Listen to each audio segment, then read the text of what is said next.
अस्सलाम वालेकुम।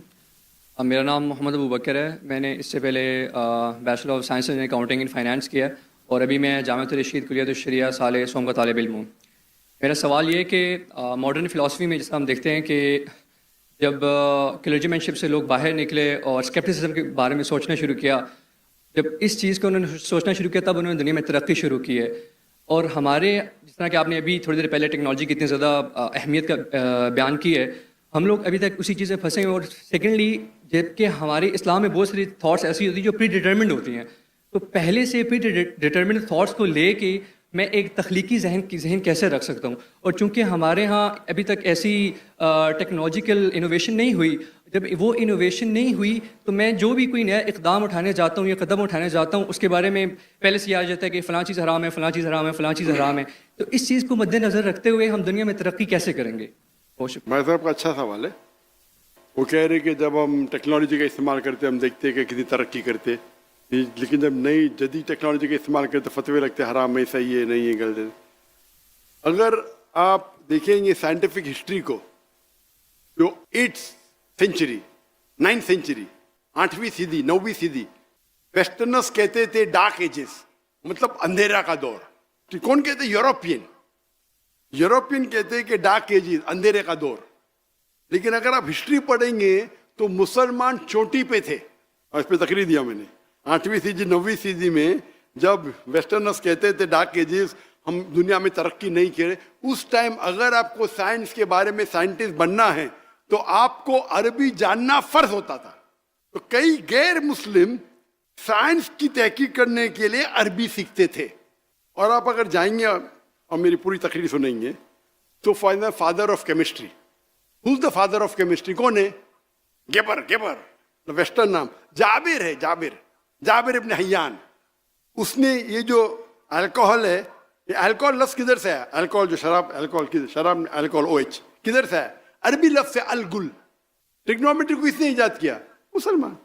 आप देखेंगे इब्न सीना, एविसिना, इब्न सीना, मेडिकल बुक राजी, लिस्ट आपको मिलेंगे 8वीं 9वीं 10वीं सदी में जो हमारे साइंटिस्ट थे। मेडिकल स्मॉल पॉक्स का इजाद किसने किया? ट्रीटमेंट किसने किया? बुक्स, कानून, डॉक्टर के लिए कानून की 2 वॉल्यूम जो थे वो आपको पढ़ना ही चाहिए डॉक्टर बनने के लिए। लेकिन अभी क्या हो गया? हम तरक्की नहीं करें। क्यों? पहले हम कुरान और हदीस के करीब थे। जब कुरान और हदीस के करीब थे हम दुनिया के चोटी पे थे, तादाद में कम थे हम। अभी तादाद में तो ज्यादा है हम, 25%, 2 बिलियन। झाक की तरह, अल्लाह के रसूल कहते झाक की तरह। क्या फायदा? लोग झपटने के लिए ठहरे, क्योंकि हम कुरान और हदीस को दूर जाए। जितना दूर जाएंगे उतना हम दुनिया में भी नीचे जाएंगे। तो अगर हम कुरान पे और रिसर्च करें और वो उल्मा की बात माने जो सही है बनिस्बत हराम है हराम, सबूत होना चाहिए, हम शरिया को फॉलो करना चाहिए, जो उल्मा फतवा देते उसे मानना चाहिए।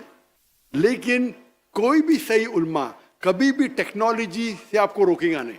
सही उल्मा कभी नहीं रोकेगा। अगर कुछ गलत है रोकेगा, रिबा गलत है, रिबा के बिना धंधा नहीं करते तो बेवकूफ लोग जो बोलते हैं। जितने टॉप 500 वर्ल्ड की company all are debt free है, टॉप कंपनीज।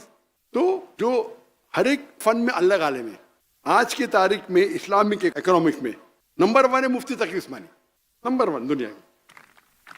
आपके वो इस्लामिक इकोनॉमिक्स के माहिर है। और हामिद हसन जिसने मैंने कहा था, उनका इंतकाल हो गया, उनने कायम की थी इस्लामिक यूनिवर्सिटी इस्लामाबाद। मैं माशाल्लाह उनके बहुत करीब था, काफ़ी घंटे गुजारे इस्लामिक इकोनॉमी में बात करने। माशाल्लाह मुफ्ती तकी उस्मानी के साथ भी मैंने काफ़ी वक्त गुजारे। ये लोग इस्लामिक इकोनॉमी माहिर है। अभी कोई दूसरा फतवा बोलेगा ये हराम हलाम, अरे भाई आपके पास है कोई दलील? और हनफी फिक जो है इस्लामिक इकोनॉमिक्स में बेस्ट फिक है। जो हनफी उलमा ने जो किए तहकीक इन इस्लामिक इकोनॉमिक्स, इसलिए मुफ्ती तकी उस्मानी की इज्जत सब जगह है दुनिया में। इवन सऊदी जाएंगे तो इज्जत है।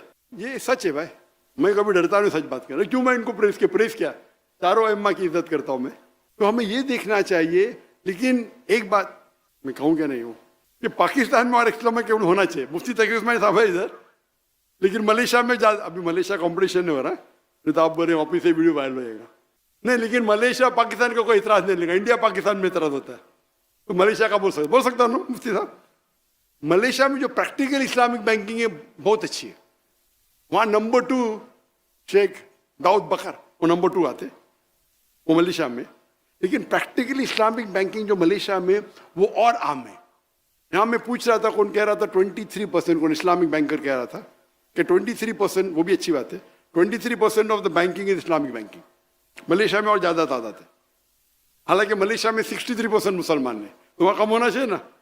वहाँ गैर मुस्लिम भी इस्लामिक बैंकिंग करते, तो यहाँ मुसलमान 95-97% मुस्लिम है पाकिस्तान में। तो यहाँ क्यों? उल्मा आपके पास है, टेक्नोलॉजी है इस्लामिक बैंकिंग की, तो क्यों? तो खाना का गड़बड़ है ना। तो हम इस्लामिक इकोनॉमिक्स जो नहीं जानते बोलते हैं अरे इस्लामिक बैंकिंग कन्वेंशनल बैंक ऐसा ही चाहिए, यहाँ से खाओ यहाँ से खाओ एक है। तो मैं बोला भाई आपको इल्म में तो क्यों बात करते भाई? वो मुझे बोलते और वो क्या समझते कि मैं हाँ मिलाऊंगा, बिकॉज आखिर को समझ साइंटिफिक है, सूट बूट टाई वाला। बोलते ये तो इस्लामिक बैंकिंग बकवास है। मैंने कौन बोलता है? तो मैं जब आवाज़ करेगा तो उधर डर जाते। मैं बोला भाई आपको नहीं पता तो क्यों मुँह खोल रहे भाई? क्या आपने पढ़ी इस्लामिक इकोनॉमिक्स? नहीं पढ़ी तो क्यों बोल रहे? क्यों अपने आप को जहन्नम में डाल रहे? क्या आप मुफ्ती है क्या? हाँ बोलो, मुझे समझता नहीं, जायज़ है। खाली हाँ यह अलग बात है क्या बहुत से लोग इस्लामिक बैंकिंग के नाम पे मुसलमान को बेवकूफ़ बनाते, वो सही है। लेकिन there is something like Islamic banking ruling है। तो आप लोग, अगर मुझे पता है इज्जत बहुत मुफ्ती तक उसमें किया माशाल्लाह, लेकिन आप लोग सपोर्ट कीजिए। अभी अगर 25% बोले तो यहाँ 25%, यहाँ से ज़्यादा परसेंट हो जाएगा इस्लामिक बैंकिंग का। मैं तो बेस्ट बोलता हूँ भाई, लोन लो ही मत, बेस्ट है। ना रहेगी बांस ना बजेगी बांसुरी। लोन लेने का तो इस्लामिक बैंक से लो, अगर मजबूरी है तो। लोन नहीं लेना बेस्ट है, मजबूरी है तो इस्लामिक बैंक से लो। तो इस तरीके से एक एक पहलू पे अगर हम तवज्जो दें और पूरा माशरा एक होगा, और अगर टेक्नोलॉजी बढ़ती है तो क्या करना चाहिए आपको सपोर्ट के लिए आप अगर शुरू करते हैं तो आप बड़ी मिसाल के तौर पे मुझे नया जवाब मिलता है। इस्लाम का उसूल है कि अगर एक आलिम फतवा देता है, अगर वो सही है तो उसे 2 सवाब, गलत है तो भी 1 सवाब। आलिम आम आदमी नहीं। अभी आलिम के मतलब हर फन में अलग अलग आलिम है। हदीस का आलिम मुहद्दिस है, तफसीर का आलिम मुफस्सिर है, तो आलिम। तो मुझे अगर कोई ऐसा जवाब मिला जो नया जवाब मिला तो मैं क्या करता हूँ? I go under the umbrella of an आलिम। वो आई थिंक मैं उससे पूछता हूँ मैं सही है क्या? हाँ सही। तो मुझे एक सर्टिफिकेट मिल गया, टिक। सर्टिफिकेट देते नहीं मतलब मैं पूछा हूँ 2-3 आलिम से जो मेरे नजदीक खाई है, तो मैं जवाब देने लगता हूँ। तो मैं कोई भी, हाँ मैं क्या कर सकता हूँ, एक आलिम का जवाब ले सकता हूँ, लॉजिकल दिखाऊं, वो ठीक है। वो दाई का काम क्या है? आलिम से सीखे, उसे पैलेटेबल हजम कराए आम पब्लिक को। इस्लामिक बैंकिंग के अगर आलिम लोग जो मशहूर है, जिसको फैजल अवार्ड मिला है, मैं उनको जानता हूँ, इंडियन है, दो इंडियन को फैजल अवार्ड मिला है, King Faisal award for Islamic banking. एक है छापरा, उमर छापरा, और एक इंडिया के आई थिंक शेख निजामुद्दीन। वो जब मेरे तकरीर सुने इस्लामिक बैंकिंग के, doctor Zakir you are so strict, उनको फैसल अवार्ड मिला, मुझे नहीं मिला, उसके मुझे अलग मिला सऊद ऑफ इस्लाम। तो मैंने लेक्चर दिया, भाई सही है क्या? बोलते यू आर टू स्ट्रिक्ट। मैंने ये नहीं पूछा मैं स्ट्रिक्ट क्यों हूं, मैंने ये पूछा क्या मैंने सही है क्या? तो बोलता है भाई you are logical, you are true, but you are too strict. मेरा सवाल है कि मैंने लेक्चर दिया हूं इस्लामिक बैंकिंग पे, बराबर, इसमें कुछ गलतियां क्या? बोलो। बोलते आप बहुत स्ट्रिक्ट है। मैं स्ट्रिक्ट होना गलत बात है, मैं तो कहता हूं मैं फंडामेंटलिस्ट हूं ना, मैं फंडामेंटल को पूरे जी जान से फॉलो करता हूं। तो अगर आप उस फन के आलिम नहीं हैं तो आपका फर्ज होता है कि आप आलिम से पूछो। तो आपको टेक्नोलॉजी पे जाने का है तो ऐसे आलिम से पूछो जो लोग उनकी इज्जत करते, उनसे बात करो, उनको फतवा जाहिर करने दो, क्या अलाउड इज सेफ, हाँ कि नहीं? तो ये बोलना कि सारे उलमा आपको टेक्नोलॉजी रोकते हैं, ये बिल्कुल गलत है। आप किधर हिंदुस्तान में जाओ, पाकिस्तान में जाओ, माशाल्लाह अच्छे उलमा आपके पास है, सऊदी में जाओ, कुछ नहीं परहेज करके बोले करो लेकिन मुझसे फतवा मत लो, ये भी हिकमत है।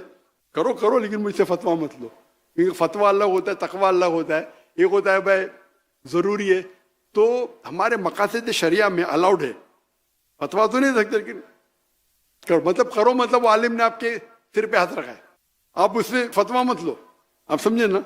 तो कुछ ऐसे पेचीदा सवाल होते हैं दावती मैदान में, तो आपको जरूरी है कि जो उस फन का माहिर है, लाइक मेडिकल कुछ किया तो ऐसे आलिम से पूछो जो मेडिकल डॉक्टर भी है और शरिया भी जानता है, आप समझे?